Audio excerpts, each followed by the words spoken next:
Your accurate forecast from Adam Bell starts now with Storm Tracker weather on Montana's news station.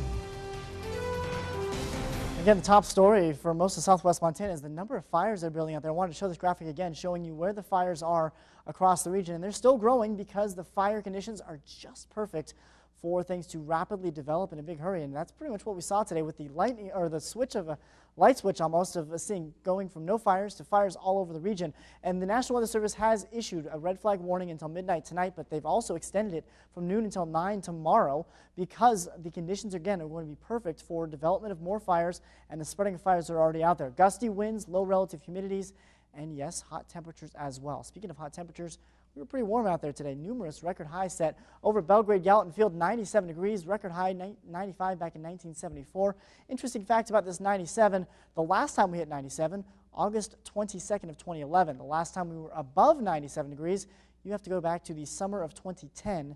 Back on August 26th, we were at 101 degrees, so very warm conditions. In fact, one of the warmest temperatures we've had in the last 18 months. Today here in southwest Montana might spell out what we're going to see this summer as well. 99 degrees was the record high in Livingston today. MSU tied the record. Even Townsend beat the record as well. So very hot conditions again, combined with the windy conditions and the very dry weather. That's kind of what fueled these fires, and that's what's going to continue to fuel them tomorrow as well. We have cooled down pretty substantially in the last hour over at Belgrade at 65 degrees at Yellowstone International. Southeasterly wind just 8 miles per hour, so we're seeing things drop. That's the good news there in terms of those wind speeds. Let's take a step outside with our First Interstate Bank ICAM in Bozeman, and you can see this is the direction. You can still see a little bit of some smoke coming up off the tobacco roots there. That is where the Pony Fire is, once again still at 300 acres and growing, and we've got numerous firefighters out there fighting the blaze this evening. As we go back by the numbers over in the mining city, 72 degrees under a clear sky. The winds, again, calming down substantially, just west out 5 miles per hour. 91 degrees today, record high of 92, close but not quite there for that high temperature today. Big picture across the entire Pacific Northwest. We got a couple waves of some energy moving through ahead of the bigger, stronger, low-pressure system that you can see currently spinning off the coast of California. And as these waves move through western Montana, they're going to give us just enough energy to perhaps spark some afternoon showers and storms, which is bad news with this dry air down at the surface. We could potentially get some lightning strikes, very little moisture with it, helping to spark even more fires, especially in the western half of our viewing area.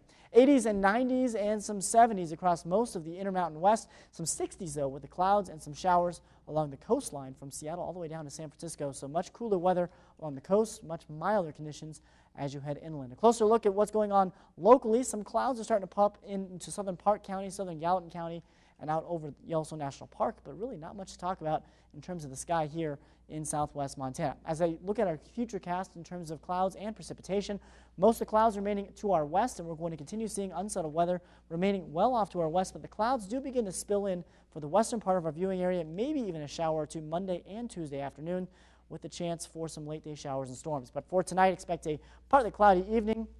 Pretty comfortable numbers even into the afternoon hours tomorrow. Some late day showers and storms mainly from Butte westward tomorrow. Over in the Gallatin Valley, clear tonight, 50s for the overnight lows, very comfortable numbers.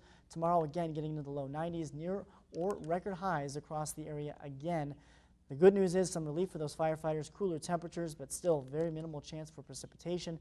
And we do bounce right back up into the low 80s and upper 80s across the region. So we're continuing to battle the red flag warnings. Again, they're in effect all the way through tomorrow night at 9 o'clock. All right, Adam, thank you. Well, more than 80 BMX riders racing in Bozeman this weekend. Highlights later in sports. First, this Helena piano